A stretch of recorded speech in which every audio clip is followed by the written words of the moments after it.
Amanda, thanks for sitting down with me today. Appreciate it. Yeah, no problem. Amanda, I understand you're a recent graduate.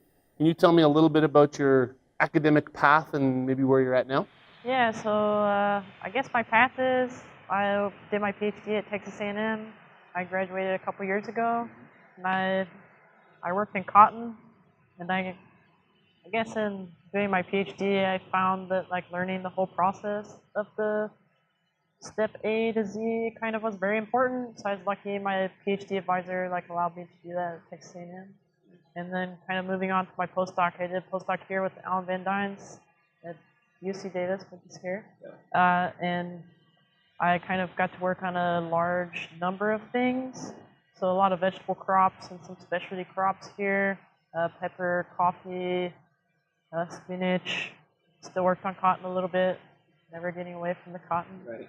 And then after doing a couple years of that, then now I'm at the USDA, at the Agricultural Research Service, located at the Raleigh branch there at NC State.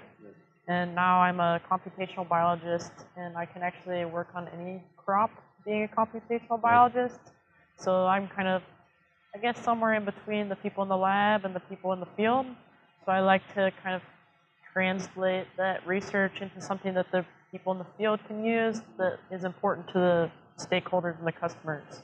So to help them get a better product for those consumers. Nice. And so that doesn't sound like a Texas accent to me. No, I'm from Virginia. Gotcha. All right. Perfect. Needed to clarify that for everybody. Gotcha. So I'm going to start off easy.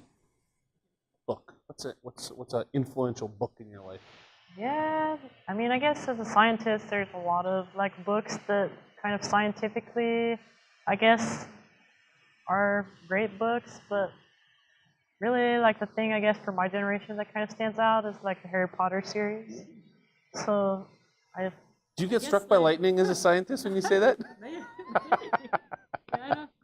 Good for you. Like your imagination, like for us, like reading that first book, it kind of like brought you into a whole like different world of thinking, and really like it's kind of impactful for us to think about those things because we do our thing in the lab or in the field, but like it's really hard to translate that to a story that makes sense to the people to actually explain to them what we're doing, and what we're doing, of course, is important. We're feeding everyone in general and making sure that they get nutritious things that we would want to feed our family, but trying to explain that from the lab to them, kind of, I mean, a story like Harry Potter, everybody could enjoy that book. So Absolutely. Coming up with something, I mean, just magically a story that can tell kind of a path and just a influential something that can apply to everyone is, I guess, really impactful. Absolutely. So I've never done this before, Amanda, but you and I are going to high five on camera. Okay. Because that is a spectacular answer, and it meshes exactly with the conversations I've been hearing since I've been down here at Davis for the NAPB meetings, that we can be as great as we want, but if we can't talk about it and think creatively on how to present those ideas, we're going to be in trouble. Yeah. So. Yeah. And it's, I mean, difficult, really, for me to kind of think about how to explain some of these very complicated biochemistry type things that are going on that we're looking at to any like 8th graders.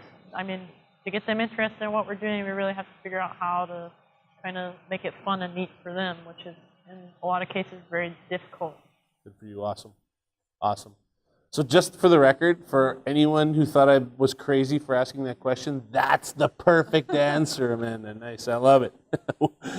So you've already been successful with your career and you're just getting rolling. Yeah. What's the key? What's the one key that you can pluck out you think is why Amanda's successful? Leadership, I guess, is that like I wanna be the best if I can at what I'm doing. Doesn't matter what it is, I'm very competitive. Right. So if I'm on the soccer field, like I want to be the person scoring the winning goal. Right. Softball field, the same thing. Continue to play softball while I'm working, so it's a nice getaway. But I think that, I mean, I was the first in my class to graduate. I'm always kind of trying to lead the way if I can. Maybe I can in all situations, but trying to do the best that I can in the situation, I guess, that I find myself in. Awesome. Well said. And don't be sheepish about saying that. My advice. When was the last time you changed your mind about something of significance? That's another thing that I guess in the science world we often find some research that is published that I guess kind of goes against fundamental thinking, is kind of transitional. But I think that most recently, like you were saying, translating our stuff to the public has been kind of a thing where I have to say that like I don't always understand how other people are thinking, but trying to acknowledge that and know that like my brain does not work the same as many other people's brains, and you can see that like in mental health situations as well. So just kind of trying to accept that people don't think like me, and to make myself figure out how I can think to explain something to them to make it more understandable in the way that they think, being that they don't think the way that I do. Absolutely. You realize that these are things that old school scientists would never say, right? Right? Yeah, Like this is our new generation thinking. has Yeah, some exactly. Good for you. challenges. Good for you. Good for you. When you think of a person that's been successful, who pops to your mind and why? Ooh, I think like easily my PhD advisor, David Stilley there at Texas A&M. He's, I mean, in my mind, not only is I chose him to be advisor, so obviously I thought pretty highly of him, but like continuing to go along, I realized there's certain things that he kind of helped me along the way that a lot of PhD advisors probably could learn a thing or two from him, and just trying to, I guess, follow in his footsteps. And those people that have been a mentor to me have, I guess, been very influential in seeing how they've done things to know how I should at least take some of those characteristics and move forward with them as I go forward. When did you become, and when and how did you first become interested in plant breeding? It's kind of like an interesting story, I suppose. So when I was doing my PhD, I was always an animal person. Okay. So my undergraduate degree, I was always working on animals.